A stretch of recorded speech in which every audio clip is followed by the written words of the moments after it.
Vamos falar de economia, porque a economia brasileira cresceu 1% em 2017, né, após 2 anos seguidos de recessão. E quando o assunto é economia, aqui no 3 em 1 a gente sempre chama alguém que entende do assunto, né? A nossa especialista Denise Campos de Toledo, traz os dados divulgados hoje e também um questionamento aqui para os nossos debatedores. Olá, Denise! Olá, pessoal. Eu acho que o mais importante é que os dados do PIB mostraram que, de fato, a economia brasileira deixou a recessão para trás no ano passado, retomou o crescimento meio de forma desigual, alguns setores ainda tropeçando, é o caso da construção, que teve uma queda de mais de 5%, os investimentos do balanço do ano tiveram queda em relação ao ano anterior.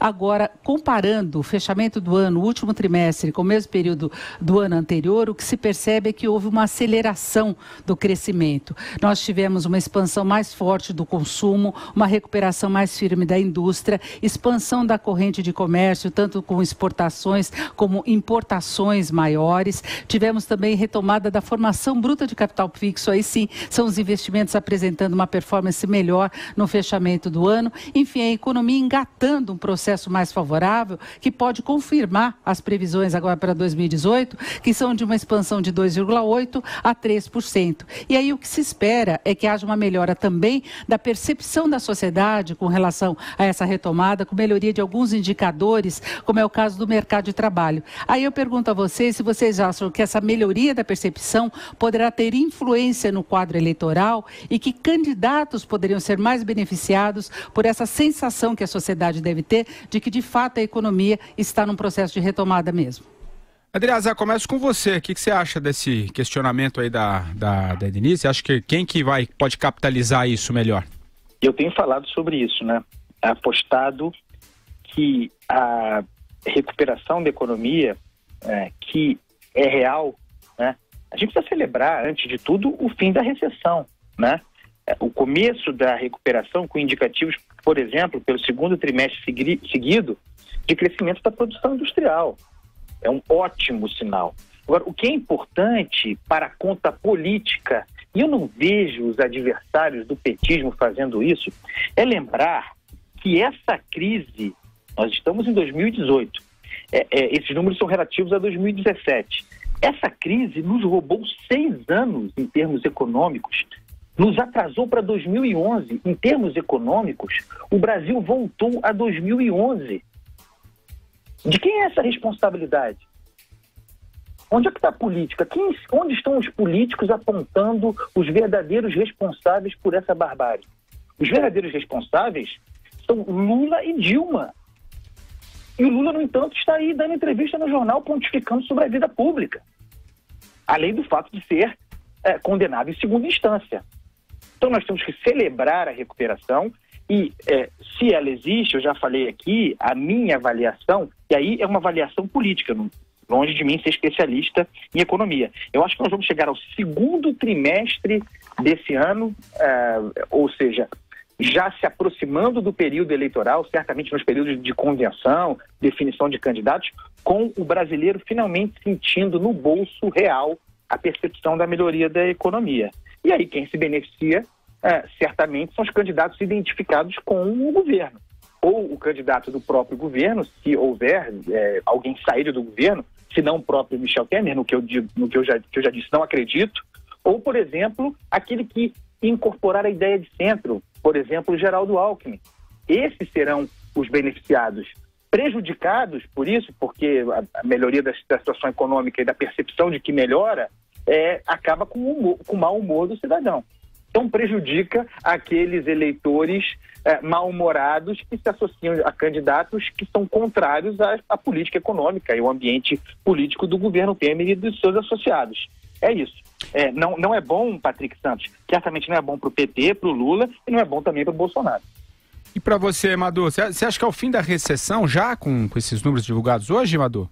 Olha, parodiando Fernando Pessoa, para quem nada ousa, qualquer gesto é façanha, né? Eu acho tudo isso uma miserinha. Eu acho que, no máximo, o que você pode inferir desses números é que parou de afundar. O Brasil parou de afundar. Ele pode estar estagnado embaixo, parado embaixo.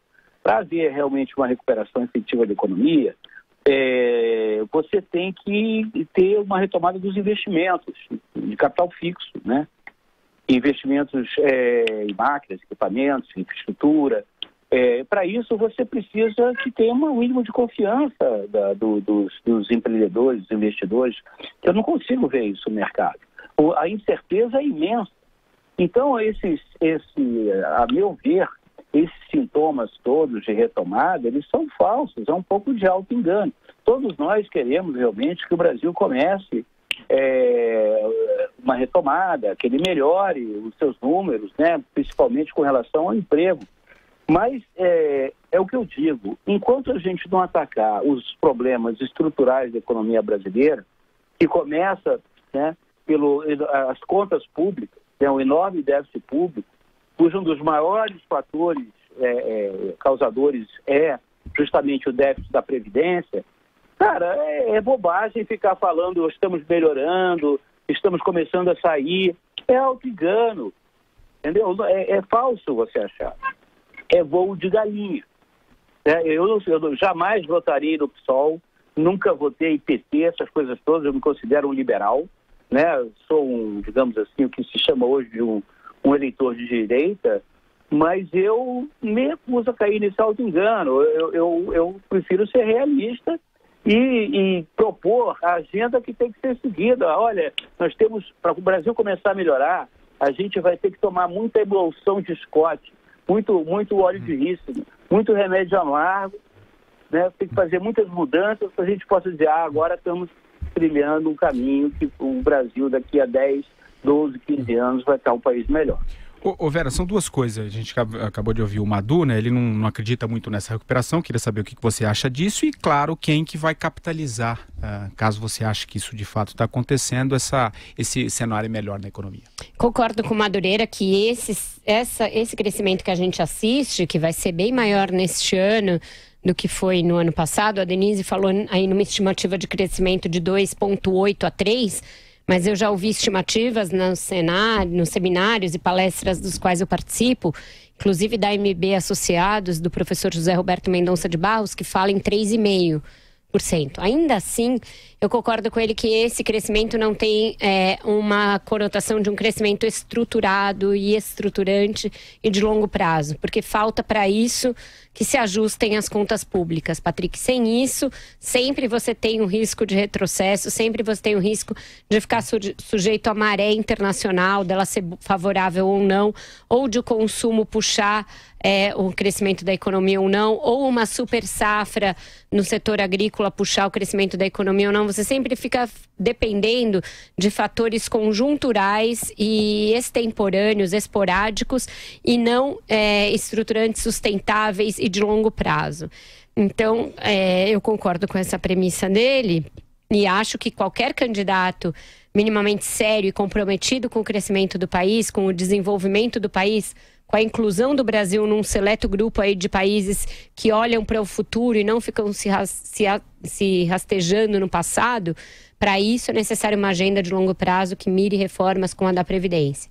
Ainda assim, esse crescimento para esse ano produz um efeito de droga, um efeito momentâneo, um efeito de uma euforia momentânea. E isso pode sim beneficiar eleitoralmente algum candidato. Já vimos no passado crescimentos marolinhas, crescimentos não sustentáveis e que se avisava que seriam efêmeros, fazerem candidatos vencerem. A própria Dilma, em 2014, ganhou por uma margem estreita e baseada mais ou menos numa maquiagem de números. Nesse caso não é maquiagem, eu não acho como o Madu que é um auto-engano, acho que o crescimento é real, esses ganhos são reais, gente que ficou por muito tempo segurando ali a compra do carro, a compra da geladeira, a compra da televisão, agora está trocando de carro, está trocando de geladeira e está trocando de televisão. Então isso é uma mudança significativa e palpável no dia a dia das pessoas. Pode não ser sustentável, mas é real, não é irreal. Então isso pode sim produzir um efeito de beneficiar algum candidato. Se vai ser o Temer, algum candidato apoiado por ele ou o Alckmin, para mim continua tão nebuloso quanto antes de eu ir para Brasília. Senti lá um extremo ceticismo com o Geraldo Alckmin, não só por parte do Temer, como de aliados dele e outras pessoas com as quais eu conversei no Congresso e no Palácio.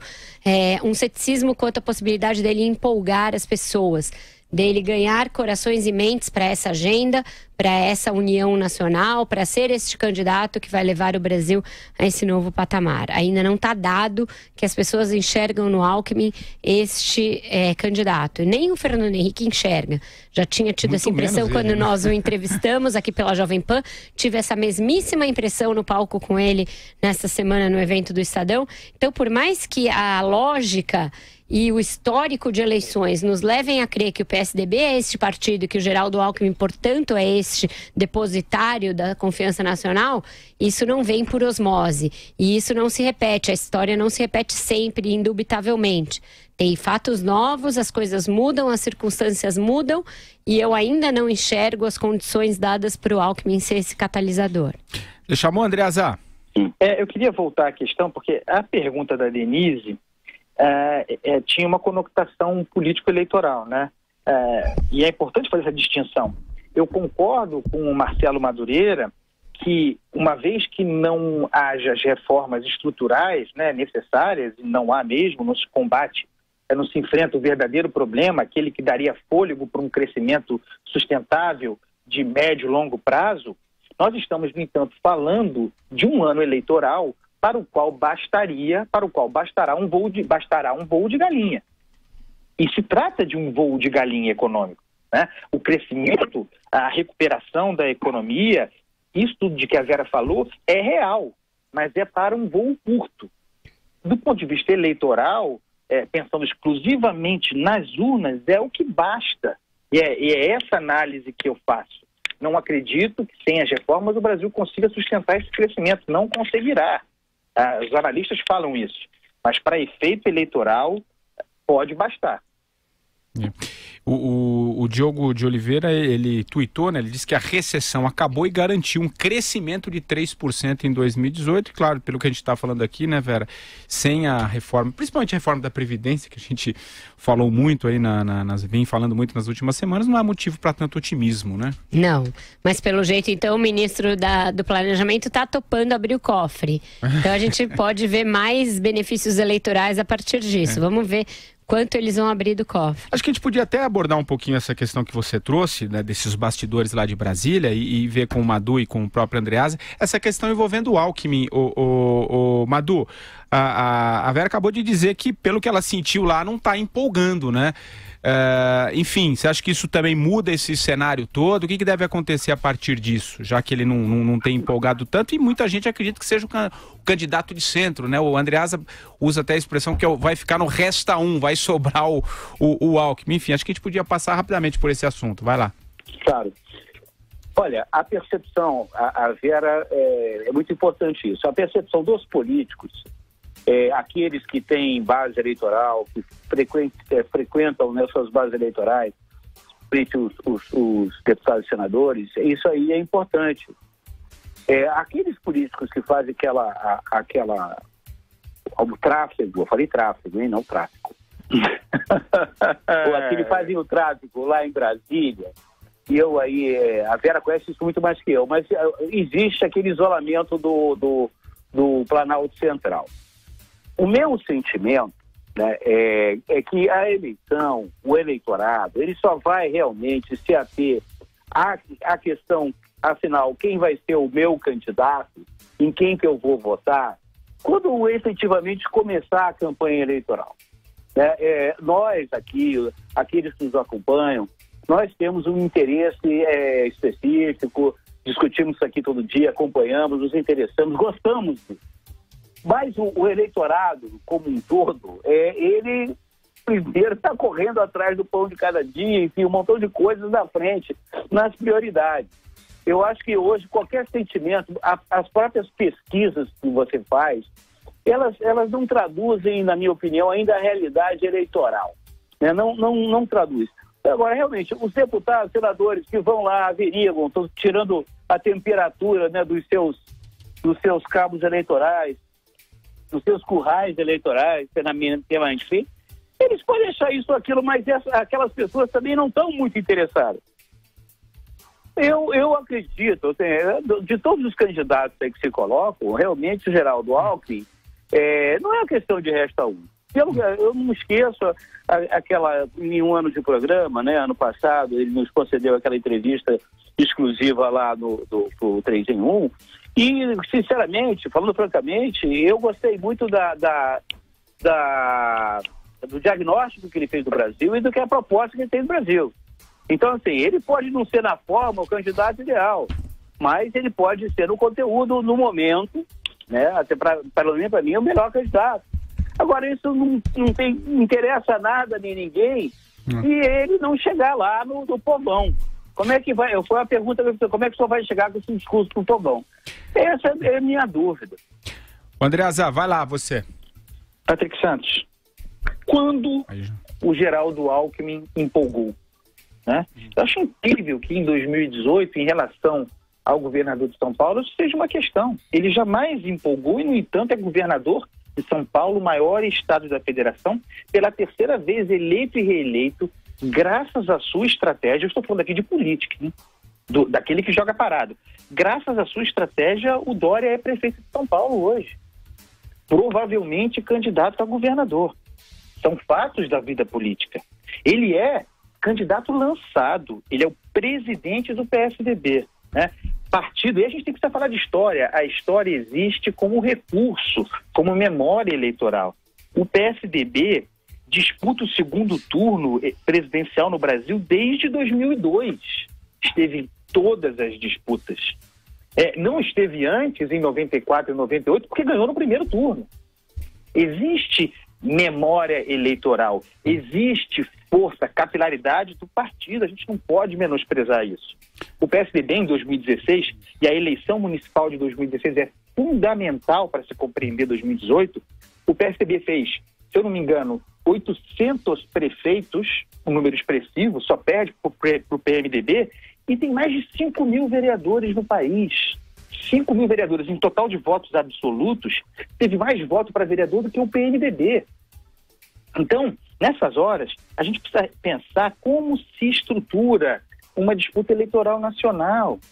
E aí o carisma entra muito pouco, o entusiasmar ou não. É a capacidade de fazer alianças. E em relação a isso, não se pode dizer que o Geraldo Alckmin não tem.